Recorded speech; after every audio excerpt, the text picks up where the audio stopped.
খালেদা জিয়া। নানা চড়াই উতরাই আর রাজনৈতিক প্রতিহিংসার কষ্ট ক্লেশর মধ্যেও বর্ণিল এক জীবন তার। দেশের রাজনীতির এক ট্র্যাজিক অধ্যায় শুরু যাত্রা খালেদা জিয়ার নেতৃত্বেরও, যার শেষ হলো মৃত্যুর মধ্য দিয়ে। জানাচ্ছেন সহকর্মী মনির ইসলাম মিন্টু। খালেদা খানম পুতুল। জন্ম ভারতের জলপাইগুড়িতে ১৯৪৫ সালে। বাবা ইস্কান্দার মজুমদার ছিলেন ব্যবসায়ী, আর মা তৈয়বা বেগম মজুমদার ছিলেন গৃহিণী। আদি পৈতৃক নিবাস ফেনী জেলার ফুলগাজী হলেও বাবার চাকরি কারণে প্রথমে জলপাইগুড়িতে, এরপর মায়ের বাড়ি দিনাজপুর শহরে কাটে খালেদার শৈশব ও কৈশোর। ম্যাট্রিকুলেশন পাশ করে দিনাজপুরের সুরেন্দ্রনাথ কলেজে ভর্তি হন। ওই বছরই তখনকার সেনাবাহিনীর ক্যাপ্টেন জিয়াউর রহমানের সঙ্গে তার বিয়ে হয়। বগুড়ার ছেলে জিয়া তখন দিনাজপুরে কর্মরত ছিলেন। সেনাবাহিনীতে জিয়াউর রহমানের চাকরি সুবাদে ১৯৬৫ সালে করাচি যান বেগম জিয়া এবং ঢাকায় ফেরেন ১৯৬৯ সালে। এরই মধ্যে বড় ছেলে তারেক রহমানের জন্ম ৬৫ সালে, আর ছোট ছেলে আরাফাত রহমান কোকোর জন্ম ৬৯-এ। ১৯৭১ সালে মুক্তিযুদ্ধ শুরু হলে দুই ছেলেকে নিয়ে খালেদা জিয়া কিছুদিন আত্মগোপনে থাকেন। এরপর ঢাকায় বড় বোন খুরশিদ জাহান হকের বাসায় থাকেন। পরে পাক সেনারা তাকে গ্রেপ্তার করে প্রায় ৬ মাস ঢাকা ক্যান্টনমেন্টে বন্দী রাখে। সাবেক রাষ্ট্রপতি বিএনপির প্রতিষ্ঠাতা জিয়াউর রহমান বীর উত্তম ১৯৮১ সালে সেনাবাহিনীর কিছু সংখ্যক বিপদগামী সদস্যের হাতে নিহত হলে শুরু হয় খালেদা জিয়ার জীবনে নতুন অধ্যায়।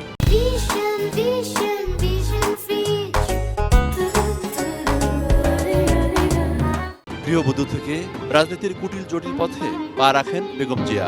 প্রথম বাংলাদেশ আমার শেষ বাংলাদেশ, জীবন বাংলাদেশ আমার মরণ বাংলাদেশ। বিএনপির ভাঙন ঠেকাতে দলের হাল ধরেন। প্রথমে সাধারণ সদস্য এবং পরে ভাইস চেয়ারম্যান নির্বাচিত হন।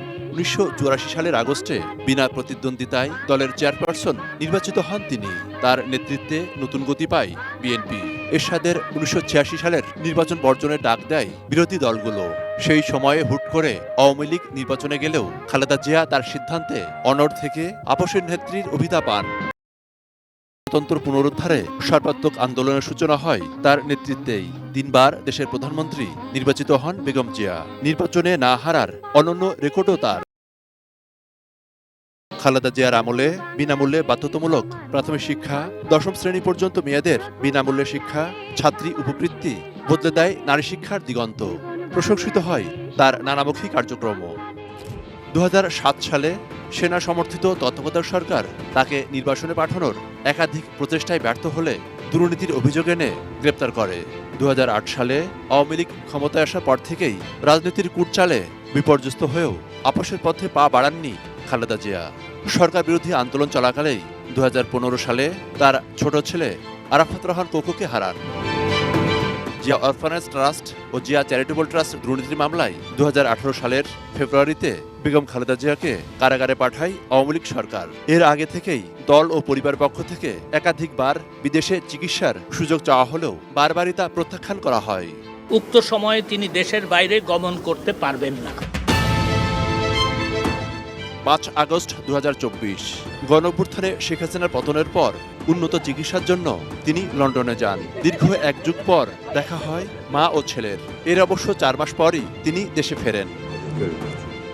দীর্ঘদিন ধরেই বেগম জিয়া হৃদরোগ, লিভার ও কিডনি সমস্যা, ডায়াবেটিস, ফুসফুসের জটিলতা, বাত এবং চোখের অসুস্থতায় ভুগছিলেন। বেশি অসুস্থ হলে তাকে এভারকেয়ার হাসপাতালে চিকিৎসা দেয়া হতো।